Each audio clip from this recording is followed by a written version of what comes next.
Correctly prescribing homeopathic remedies is an art. It's the art of carefully fitting pathogenetic to clinical symptoms. It requires a special aptness in grasping the essential points of symptom images, great drudgery in mastering a working knowledge of our large materia medica, or a most skillful use of many books of reference. There is a way to simplify and introduce method into this work so that the truly homeopathic curative remedy may be worked out with greater ease and certainty. It's a combination of 3 unique patterns.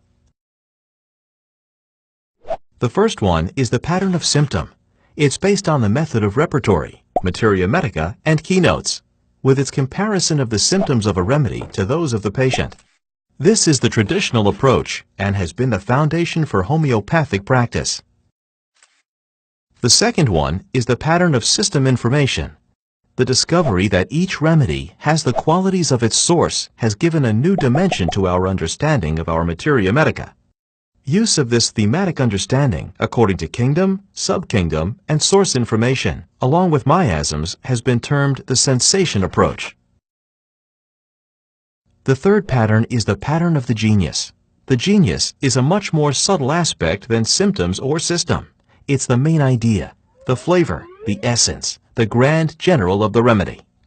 Initially, it was thought that the genius of each remedy can be represented in a few words. For example, weakness and restlessness for arsenicum album. However, such an oversimplified expression can create confusion, because such a genius would describe several other remedies, like zincum metallicum and rus toxicodendron.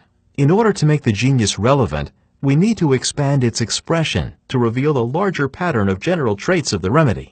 For example, in arsenicum album, along with weakness and restlessness, we have burning, sudden intense effects, acrid secretions, destructive processes, and malignancy. Altogether, these form the pattern which is the genius of arsenicum album. When we find that all these 3 unique patterns point to the same remedy, we are assured of success.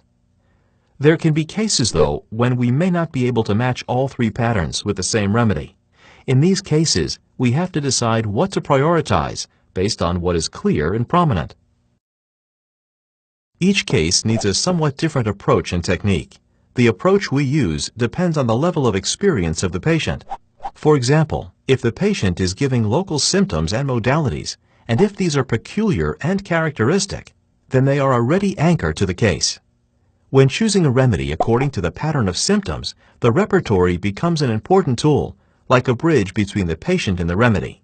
But the repertory can sometimes be as misleading as it can be useful, because mechanical repertorization, especially with common symptoms, usually leads to polycrests like sulfur. The most accurate way to narrow down options is through precise evaluation of symptoms, choosing the proper repertory, while checking to see if the remedy that emerges from the repertory filter has the main elements of the system approach and matches the genius of the case. This is an integrated approach that enables homeopaths to come up with prescriptions that are more rounded, complete, and sure. The approach is reproducible and flexible. It gives homeopaths more possible ways of coming to the remedy and so greatly increases the likelihood of a good prescription.